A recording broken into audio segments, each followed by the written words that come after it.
Welcome back to the Cossy Arsenal channel. My name is Cossy. Welcome back to a brand new video. The Premier League is back and Arsenal are back as well this weekend. We travel to the Craven Cottage. Not an easy fixture, not an easy place to go to. But if you want to win the league, you've got to win games like this. We take on Fulham this Saturday at exactly 7:30 p.m.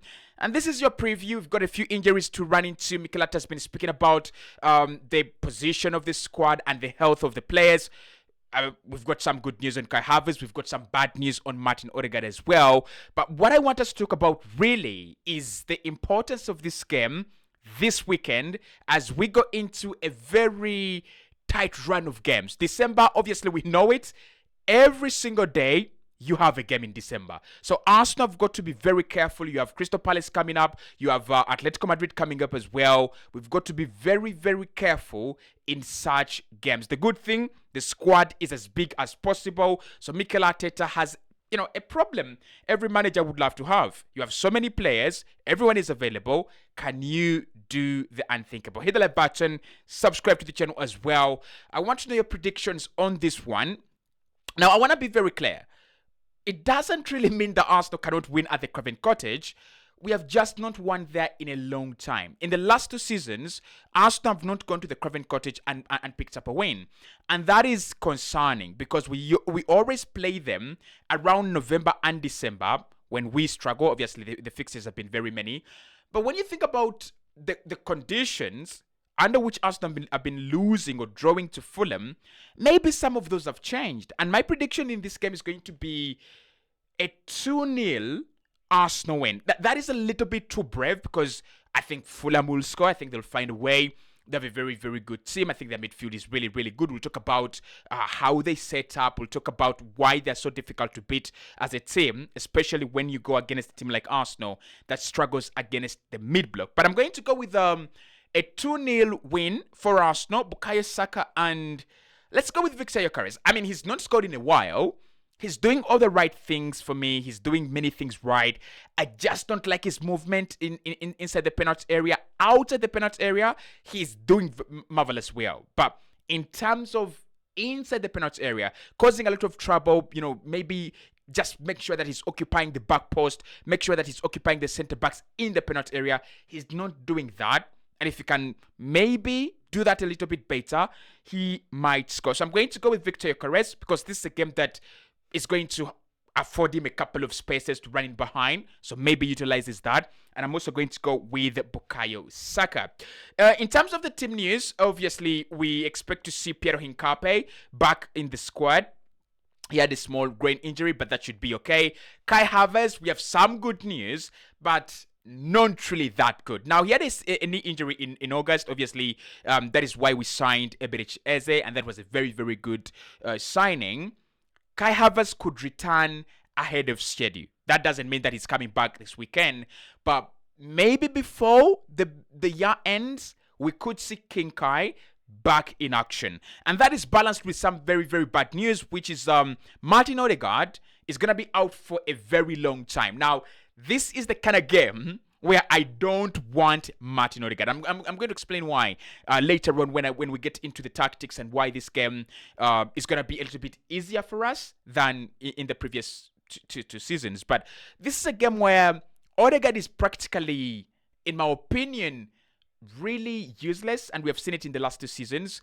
When it comes to teams that defend with a mid-block, you need players that are a little bit sharper than Martin Odegaard, and players that are willing to take risks. EZE, Nonweri, Max Downman, Bukayo Saka, Gabriel Martinelli, Martin Zubimendi. Players that are willing to break through the lines without thinking about not losing the ball. Odegaard is very, very safe, but it doesn't mean that's a very good thing. It's a bad thing that we don't have a captain for the coming few weeks. Obviously, the squad depth is getting tested every single day.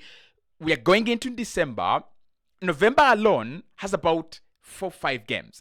And then December has about 9 games, right? So this is the time of the year where we need our squad the most. Everyone fit. Everyone should be there. Everyone should be available. Because by the time you're out of December, Maybe April. That's when you have a couple of games as well that are quite tight, especially if you're still in the Champions League. But apart from that, the rest of the months you're gonna play 4 5 games. But December and November, very important parts of the season. This is the turning point, and Odegaard is going to be out. So don't expect to see Odegaard. Don't expect to see Kai Havertz, but we might see Piero Hincapié if the manager wishes to. The rest of the squad should be okay. Of course, we had a couple of games during the international break. Most of our players played. Saka was in action. Mikel Merino scoring as well. Martin Zubimendi was in action. The likes of Declan Rice were in action, but most of them should be okay. Now, I was looking at the Premier League table, and surprisingly, maybe not surprisingly, but we are on top. And that is courtesy of the fact that Liverpool have lost their last 2 games to Crystal Palace and Chelsea. And of course, Arsenal have won their last 2 games as well. That puts us at a massive advantage. And that's why we're on top. 16 points. Liverpool in second have got 15. And then you've got Tottenham and Bournemouth at 14. And we are 3 points ahead of Manchester City, who have 13 points.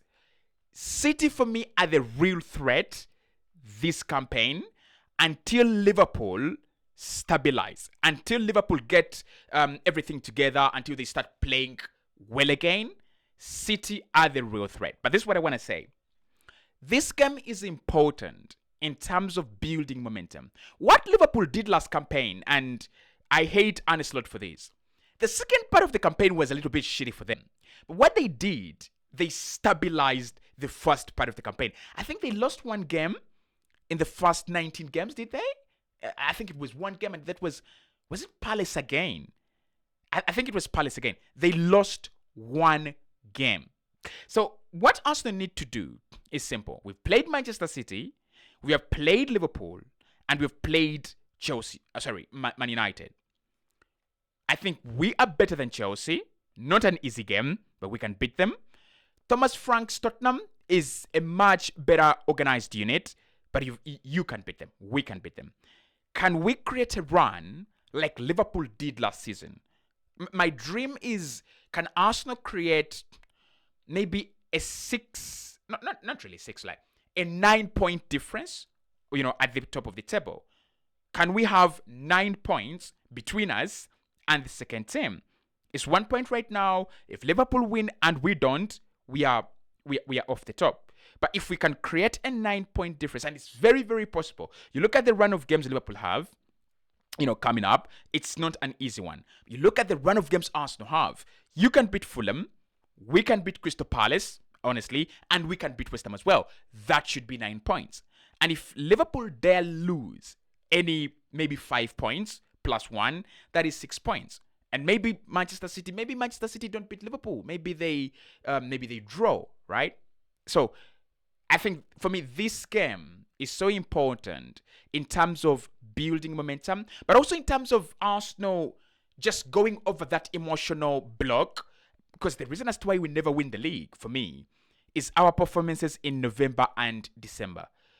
Arsenal is one of those teams that will drop unnecessary points in November and December. And it is more psychological than tactical. Because this is something that has come from the Arsene Wenger era, and then it has gone through the Unai Emery era, up to Mikel Arteta's team. We lose unnecessary points during November and December. And the teams we lose to, West Ham, Fulham, Newcastle. Now, we've beaten Newcastle. If we can beat Fulham, then we beat West Ham. Crystal Palace is coming up next as well. If we can beat them, for me, we can create the momentum. This is our year, and these are the games that are going to allow us win the title without any doubt. So, how would we approach this? Marco Silva's team is not an easy one. They've lost a couple of games, but they're still quite a very, very good team. My problem with Fulham, and it comes from the summer, I think they failed to invest well. That is the only problem. They have a very, very old, not very old, but a tired squad. players that have been there for quite some time. They played a lot of football, and they have a very, very thin squad. So you look at the likes of Wilson, you look at the likes of Emil Smith-Rowe, you look at the likes of Iwobi. That team is very, very thin and very narrow. And they played a lot of games. I think ever since they were promoted about 3 years ago, they've kept a very narrow squad. They've kept a very small squad. It's a very, very good squad, but it's a very, very narrow squad, and they're getting tired. And I've looked at them in some games, and I'm like, they need to do better. This season, they're 14th on the Premier League table, collected 8 points. And if you look at their last 5 games, they've actually lost 3 of them. That tells you the whole point. They have scored 11 goals and conceded, actually they've scored 8 and conceded 11. So they're scoring less and they're conceding more. And the games they've played this season, you have the likes of Bournemouth. Those are teams they should be going toe-to-toe against and maybe picking up some decent results. So for me, Fulham, however much I really think they're a good side, this is a tired Fulham side. This is a Fulham side that we can go against and beat. How we approach them is the key. Because in the last 2 seasons, Arsenal have not beaten Fulham. And the reason as to why we've not done that, they're a team that play a mid-block, right? The same as Newcastle, the same as Aston Villa, the same as West Ham. These are teams that literally know how to play Arsenal. If we want to defend against Arsenal, if we want to beat Arsenal, we are going to employ or deploy a mid-block. And it has been successful against Arsenal in the past few years. But this year, we saw kind of a turning point. And that was against Newcastle. Newcastle lead, Nick Voltamada obviously getting that beautiful goal. It was brilliant header. And Newcastle think they can come back in the second half, sit in a very good shape, at least for maybe 70 minutes, 75 minutes in the middle of the park, and then maybe sit in a low block until the end of the game. And that had actually worked for the better part of the game. But Mikel Arteta has a couple of tricks to deal with mid blocks and low blocks this season. Enter Martin Odegaard. Now, this is a game that doesn't have Martin Odegaard. And like I said, it's a game where I think Odegaard, if we start the right way, is not that important. So, how did we beat Newcastle? And how is the Newcastle game similar to the Fulham game?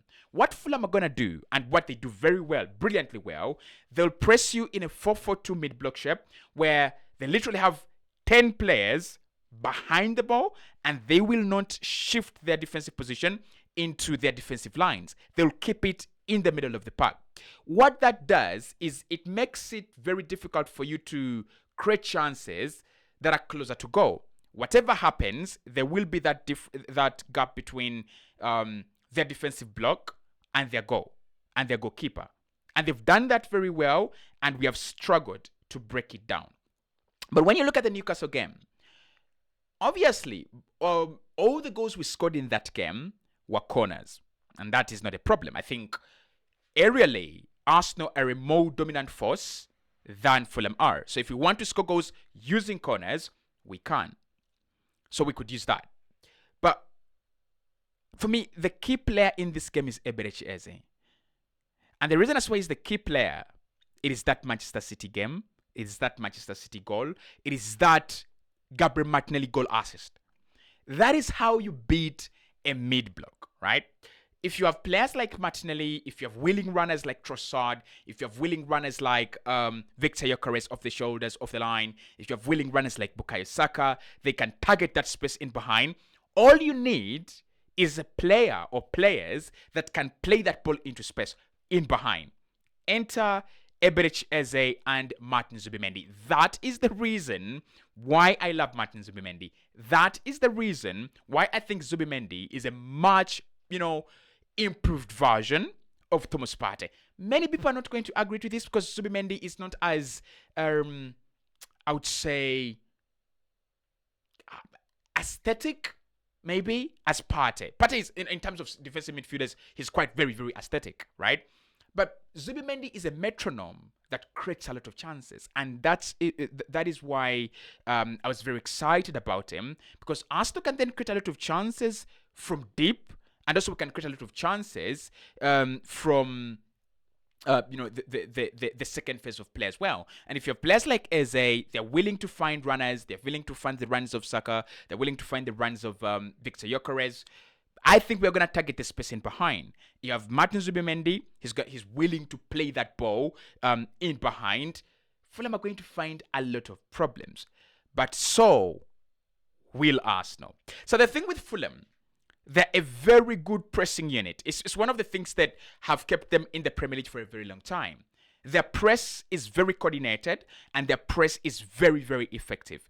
Iwobi, Wilson, whoever starts in that game, whether it's Emil Smith-Rowe, it doesn't really matter.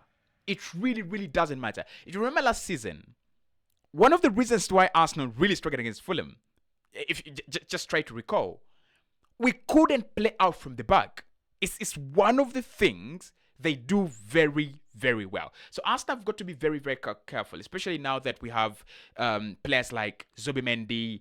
It's easy for him on the ball. It's easy for him to turn. It's easy for him to, pass the ball forward.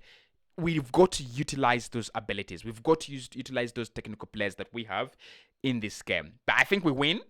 I think we go into Sunday 4 points ahead of Liverpool, and Liverpool draw against Manchester United, and for some reason Arsenal just have that advantage, 3 points. We're going to the Crystal Palace game. Maybe we beat Crystal Palace, maybe we beat West Ham as well. My goal is that by the time we get to January, Arsenal have something like a 7 or 9 point difference, because after January, teams really become serious. Hit the like button, subscribe to the channel as well. Let me know your predictions about this game, and we'll talk more later.